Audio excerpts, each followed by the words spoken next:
Basically, all making is the same. Making is important, and I feel good when I produce.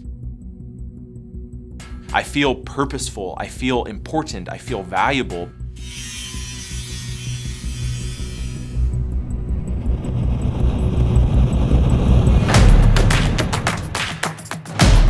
I've been blacksmithing and forging and working with metal since I was 11 years old.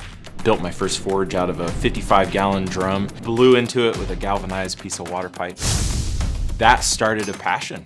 20 years later, I'm still doing it. When you imagine a blacksmith, what do you think of? Something out of the distant past?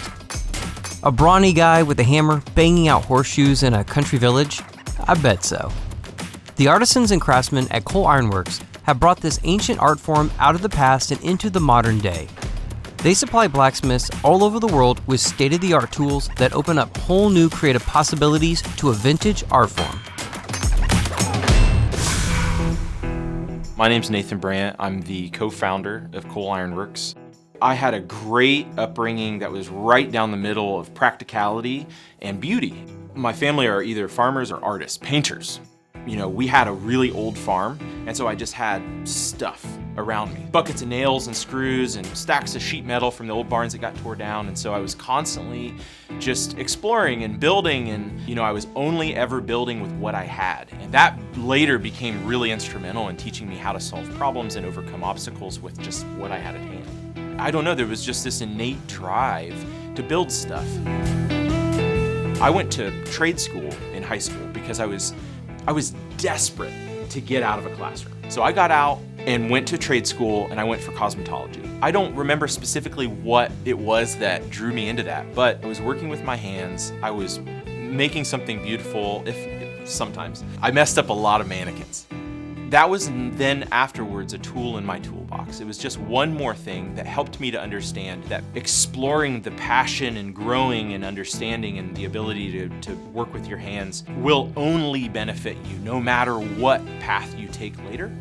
My appreciation for beauty was there from the beginning. I just love to beautify things. In blacksmithing, when I would forge tools and hammers and stuff like that, I always wanted to make them odd and different. I would design something and with no knowledge of how to make it, and then go make it. But it was exciting because through that process, you have this picture, this rough image in your mind of what you're doing. And it's not clear, right? It's like I have a silhouette. And so I start taking what I have and placing it in the silhouette. That internal mechanism of having a silhouette still to this day is how I do things. The process of forging was always a lot more fun to me and really therapeutic and meaningful, and it was expression in action. And then entrepreneurship became this whole other passion in building something bigger than myself. We had no business starting a company. I didn't know how to weld. I didn't know how to sell things online. I didn't know what I was doing. I didn't know anything about hydraulics. I grew up on a farm, but I didn't grow up repairing the tractors, right? But I had a basic mechanical tool set, and we got started.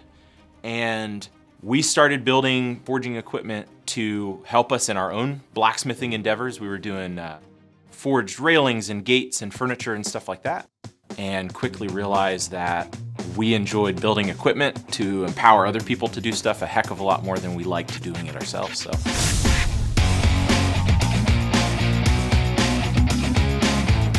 The presses specifically give somebody in their garage the ability to forge really large pieces of metal.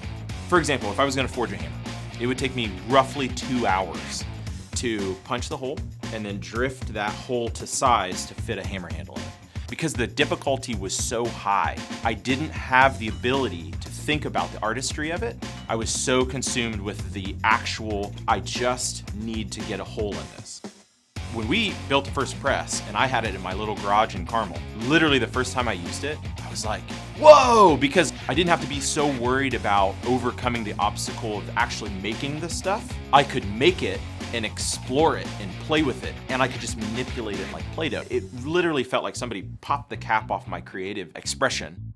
that was why I felt like it was so important that we built tools, because it's an overused word, but it really did empower me to care about the beauty of what I was making more so than just overcoming the practical challenge of putting a hole in this block of steel.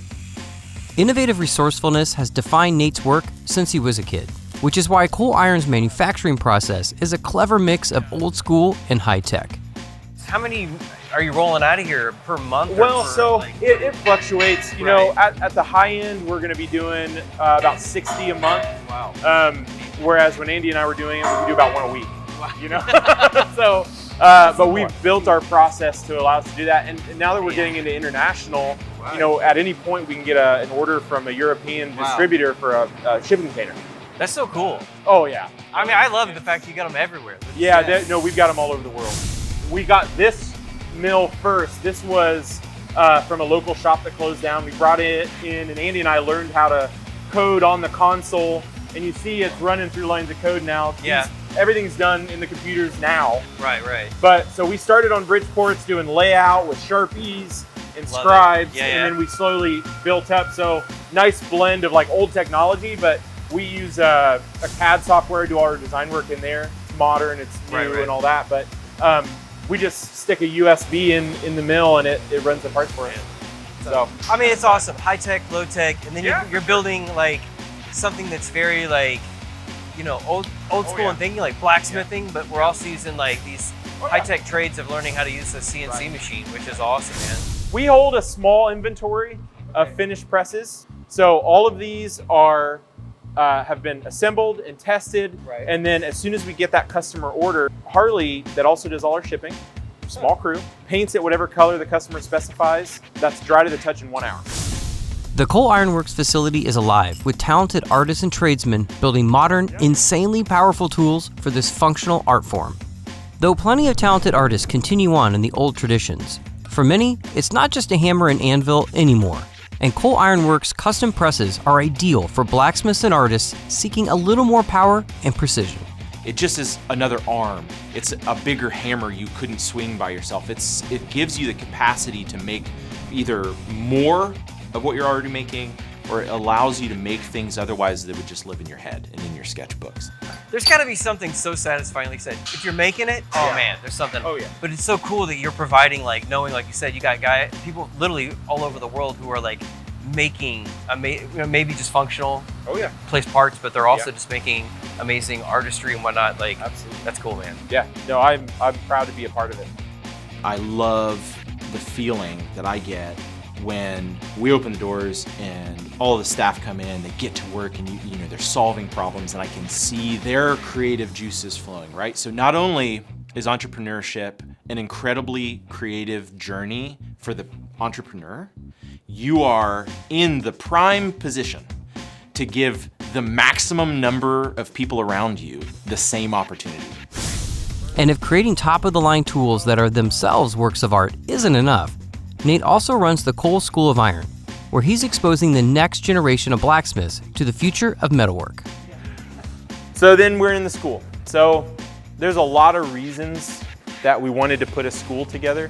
I wanted, when people come in, I wanted to have all the tools available.